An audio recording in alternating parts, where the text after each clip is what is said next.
This is a how-to video for project leads on the Traineeship Staff Support Programme website or for the Apprenticeship Staff Support Programme website. And this video is going to show you how to post up a blog article. So the first thing we need to do as project leads is we will need to sign in using our username and then password. Once you're logged in, the pane you want to go to first is this one on the left hand side, and it's got this option here to create content. So you want to click create content, and then it comes up with these options here, and the one you want to click is blog entry. And so this page is quite similar to if you were creating a news item, and the first thing you'll want to do is to put in a title. And so just for example, we might put in TSSP project update April. And then as we scroll down, you have the body of the blog article, and again, this is where you can write up all your content, but it also has this pane here which allows you to format your wording. And so we'll just put in some wording here, just as an example. And what you might like to do, just to help make sure that people are visiting your project page, is to add in a hyperlink to your project page.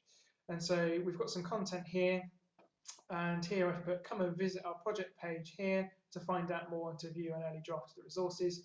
And so here we might, for instance, just highlight the word here and click this button here, which will allow you to put in the URL link to your project page. So it might be that it's traineeship-staff-support/BCTG, for instance. And so you would click insert, and then you would find that this word here is hyperlinked to your page, and that means people can go and visit your page to find out more. So once you're happy with the wording there, and once you're happy with the font size, the font style, and so on, then the two other settings you might want to have a look at is the URL path settings here. Now, the web page will automatically generate an automatic URL, which will be based on the title. So the title here is quite short, so it shouldn't be too much of a problem. But you might find if you have a very long title that you'll end up having a very, very long URL all the way up here that's quite hard to remember. So you may want to just unclick here and type in a shorter one. But for now, because the project title is short, we'll just go with the generated automatic URL.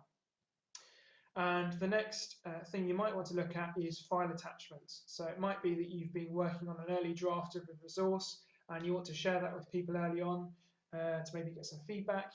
And so you would click choose file, and here you can select your document, press open, and it would then display the name of the file just there, and you'll need to click attach, and it will attach it to that page. And so once you're happy with everything, you can click preview just to check that everything's okay. And so we can see it's displaying nicely there. That's how we want it. And so we can scroll down and then click save. Now it's told us there that it's now posted up the blog article.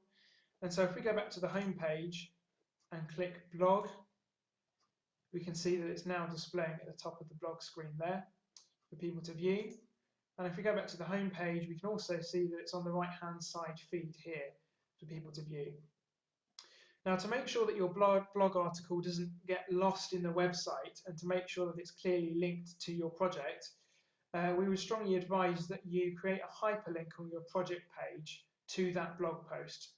So you would make a note of the URL for your blog post, click on projects, click on your project page, click Bedford College, for instance, click edit, and then you would type in, for instance, come and see our blog article for April, and you would then hyperlink that back to the blog. Now, if you want to find out more on how to do that, then you can visit the how-to video on how to edit your page, and we give you a bit more information on that.